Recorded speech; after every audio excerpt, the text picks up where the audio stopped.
Oh, I gotta get ready to go to work in a little while. Yesterday I was gonna make a video, but when I was checking my blood sugar, it was like way up there. It was like 333, so I thought, and I had to work on getting that down, like giving myself correction boluses. But I was thinking about something, about stories. You know, in life, we all tell our life in the form of a story. We talk about things we did. Like I may tell you about the trips I went on. I tell you about my trip to Japan or my trip to England. Or I tell you about something that happened in my childhood. I tell you about what it was like when I was in high school. We always like to tell stories. And we try to make our stories authentic. Sometimes, though, people tell stories that aren't authentic. They'll tell a story about something to make it seem greater than it really was. And that becomes the distortion. Now, I think that in truth, we can never tell the story of our lives exactly the way things happen. Nobody does. I don't even think it's possible to tell the story of things the way things actually occurred. Because there is this sort of bias and there is a kind of filtering, mental filtering. And we do it a lot of times unconsciously. Sometimes, though, people tell stories and they consciously leave out things. I know people who exaggerate, people very close to me.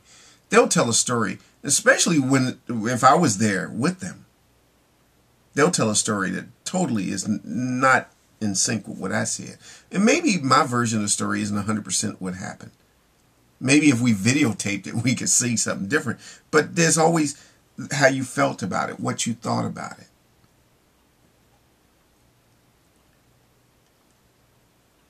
Incidents happen, for example, at work.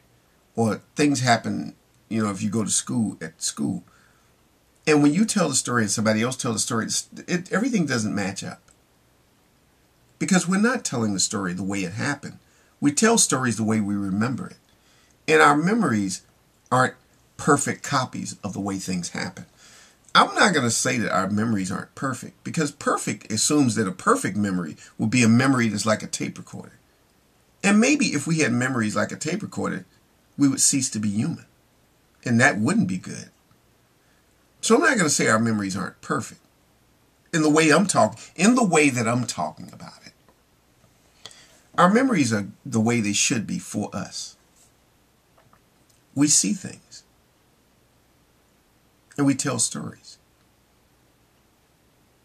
We see our actions as noble. We see our actions as important. Maybe I rescued a bunch of people. But other people may say, no, you didn't. You just came in there after everything was over and you did something. We try to make our stories authentic. And over time, that's why our stories change. We adapt it. We adapt it to the facts.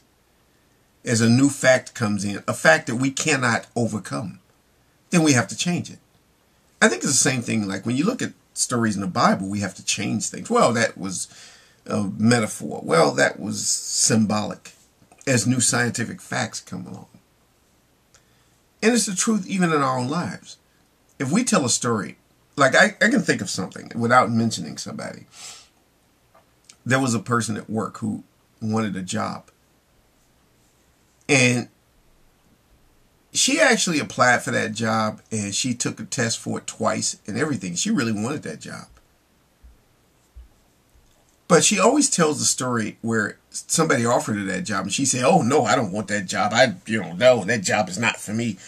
But I know that that's not true. But I don't say anything about it. I don't tell everybody else. But she has this great story of how noble she was. Now, I took the same job, because there were two positions open. She had a position available to her and one available to me. I took the job, and it turned out to be a crappy job. And, when I tell people about it, it was crappy. She said, oh, see, that's why I didn't take that job, because I thought it was such a crappy thing. Yeah, she tells the story, but, I could ruin her great story with facts. All the people in her audience, I could ruin that story, but I choose not to. I don't ruin her great story with the facts. Don't go, I think there's an old expression. Don't go ruining a good story with the truth. So, and that's the thing. We all want to tell great stories of our lives. And I think that's what happiness is, and I think that's what love is sometimes. We're not in love with the other person. We're in love with our story about being in love. But we try to make it authentic. You know, if the other person is cheating on us or the other person is ran off somewhere, you know, with the milkman, assuming you're a man, or whatever, however it works. In different people's relationships, it works different. But, you know, we want to tell a story that's authentic. But sometimes we can't and still remain noble. We have to kind of exaggerate a little bit. And then we remember the exaggeration as if it were real. We memorize the exaggeration and we forget the reality. You know, it's just interesting how our minds distort things and even why we distort things. It's just an interesting thought.